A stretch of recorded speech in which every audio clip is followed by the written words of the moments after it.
Hi everyone. I'm so happy to be here in Finland and not in the US right now. I spent 10 years of my life in the midst of the New York media world and hopped around between publications. The talk today is going to focus mostly on what I witnessed at Wired magazine, where I was an editor. And I'm going to tell you a story about data. This talk is based on the premise that journalism itself is incompatible with surveillance capitalism, despite the fact that this is how it's funded, pretty much completely, with the exception of a few projects here and there that are really struggling to break out of the mold. Surveillance capitalism via the advertising industry has a stranglehold on the journalism industry. And if we don't do something to fix it, we're not going to have journalism anymore. It's going to be replaced by something else. And I think, with the US elections and everything, we're starting to see what that other thing can be. Pretty scary. So what is surveillance capitalism? Here's the long explanation by Shoshana Zuboff, a German philosopher. Radically disembedded and extracted variant of information capitalism based on the commodification of reality and its transformation into behavioral data for analysis and sales. So basically profiting from spying on you. And the problem has gone into hyperdrive after the transition from print media to online. Someone yesterday said, it hasn't always been this way, journalism's always relied on selling ads. Yeah, but now it's in, a whole other dimension because of the technology to basically, come into your house and spy on you and take all of your information and do whatever they want with it. So I'm going to focus around the year 2008. This is kind of when I transitioned from working in print media to online, but it's also the time of a few significant events. Google acquired DoubleClick, which started the whole ad tracking process in the way that we're seeing it, just completely spun out of control. Facebook launched Beacon, which was a service that allowed Facebook to follow your online behavior as you surf the web. And Rick Petnell invented ad blocking, which started basically this arms race between advertisers and people who don't want to see ads when they're just reading the news and trying to be good citizens and participate in democracy, as you do. Blogging used to be cool. I kind of wish it still was. But, maybe we'll get there again someday. So this is kind of the problem as I see it. It's when we had print ads, the information that you could collect about your readers was basically equivalent to doing a survey, going door to door, asking people what they want to tell you. They give you information, and you use that to determine what ads you place in what locations. Okay, fine. But online advertising is someone breaking into your house and going through all of your files, maybe installing some cameras to spy on you and find out every detail about you that they could want to possibly know in order to, position advertisements, maybe slip them under your door, just put them on your coffee table when you wake up, so that you buy more shit you don't need. And I think it's predatory. And this problem is a business problem. In journalism, we're taught there is a wall between the business side and editorial. A lot of journalists don't want to think about where their money is coming from. They may not even know how their publication is funded. I only started thinking about it because I founded a publication and was managing 150 writers and had to figure out how to pay them. And it was like pulling teeth. I didn't really want to cross over to the dark side, as we would say. And when I worked in print, there was a physical wall between the editorial department and the business department. And it was for a good reason. Back in the old days, journalists did not want to be influenced by the needs of the business side people, the marketing divisions, the advertisers, the publishers, because quality independent journalism should not reflect who's paying for it in an ideal world. Words are not our thing was actually printed on the t-shirts of the people in the marketing department of my old publication. And I don't know what our editorial slogan would be. Maybe like, fuck you, pay me, but we don't want to talk to you anyway. So here's the perspective from publishers. This was actually stated in court by the leading publisher of German media, that journalistic content is just a vehicle to get readers to view the ads. So, as a journalist, that's kind of upsetting. That's not what I signed up for. I don't think that's what any of you sign up for when you open any kind of news, like trying to be informed citizens, making decisions about how you vote, what you do, how you live your lives. But that is what publishers think of you. So when I was at Wired, I got to witness a corporate takeover. This is pretty interesting. Here's how you do it in 4 easy steps. Step 1, become so dependent on advertising in the online space that you can't possibly break away to alternate business models without severely hammering your bottom line. Step 2, as a publisher, force editorial to double their yearly traffic goals, which was what the publisher of Wired did between 2011 and 2012.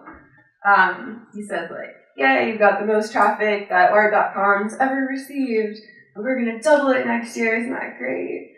Okay, how do you expect us to do this? But, that's what he sold. So, of course, when that didn't happen, then, it's your fault. You're a bad journalist. Okay, half of you are getting fired. And guess what kind of people on the editorial side got laid off? From my perspective, it was the actual quality journalists who were pushing back against the marketing division when they would introduce sponsored content into RSS feeds, try to IBM did this thing once where, and they do it all the time now because there are no journalists left to push back, but making their articles look just like articles. They aren't really articles. But basically confusing the readers to the point that they can't tell the difference between what an advertisement is and what journalism is. And then after all the quality journalists leave, just hire marketing people to do their jobs. And they won't push back against sponsored content or any of the practices that enable advertising to seep into your life. So I think this degrades the quality of journalism immensely and is what's enabled a lot of the bad practices that we're starting to see become rampant in the industry. So here's just a pretty simple diagram. These practices are borrowed from the entertainment media industry, which is engulfing the news media. So when that happens, the journalists get pushed out, and then paparazzi basically comes in and fills the roles, pumps out the articles, and if they meet their click quota, then great. For some, not for the journalists. Because what happens when you don't have journalists working in the media is that you don't have quality content. Like, there's nobody to train the next generation. I talked with, like, someone at a Vice party once who said that she'd never written an article that wasn't directly from a press release, ever, in her career. And, like, she never picked up the phone to call someone and do an interview. Okay. Who's training you? No one. There's no editorial oversight, so, like, fact-checking, like, source verification, all of that goes out the window. And then there's no one to say, like, no, actually, IBM, you can't make your sponsored content look exactly like an article because that makes this whole organization look bad. You know, people value their jobs. They're going to do what they have to do to keep them. And then we're just going to have worse and worse content. And I think the saddest thing is that when you lose that journalistic training, then what happens to everyone reading what's being written is they lose their grip on reality. Like, no one knows what's happening anymore. No one knows who to trust for information. The publications are in flux. You can't rely on them as institutions the way that you used to be able to. So we're not going to know what's real in the future if this keeps happening. So what can we do? There's some hope. I think we have to focus on building publishing ecosystems that are not dependent on the exploitation of readers. If traffic goals are not a priority, then journalists can just focus on reporting what they think the good stories are, what's valid, what do we need to know to make informed decisions about our lives. But yeah, now, like, journalists are being forced to write things they don't want to write and worry about things that don't matter and put all kinds of spin on things just to fuel this, like, emotional cycle that makes people click and click and click so that the ads refresh and, you know, generate revenue. Publications have to continue hiring journalists. Like, I've talked to so many people in the industry that are just completely making parallel leaps outside. Like, I've been ghostwriting lately because I don't want to work for publications that are behaving in a predatory manner toward readers who I'm there to serve. And if you're starting out, like, you know, try to find the real journalists and learn from them. Don't just, you know, get high on the clicks and the likes and saves and whatever. And I mean, I could do a whole other talk about this. It's kind of a loaded topic, but stop publishing quality content on free platforms like Medium. It drives the value of journalism to nothing. And this platform was built on the backs of journalists that were paid under certain contracts. They seeded the network. I seeded the network. And then once it got to a certain point, like, they had their reputation, their brand was built, they said, thanks, we don't need you anymore. Because now everyone wants to publish here because it's where there's good things to read. People like reading here. It's a nice experience. It's not nice to write and not be paid for it, if that's what you do 100% of your time in your professional life.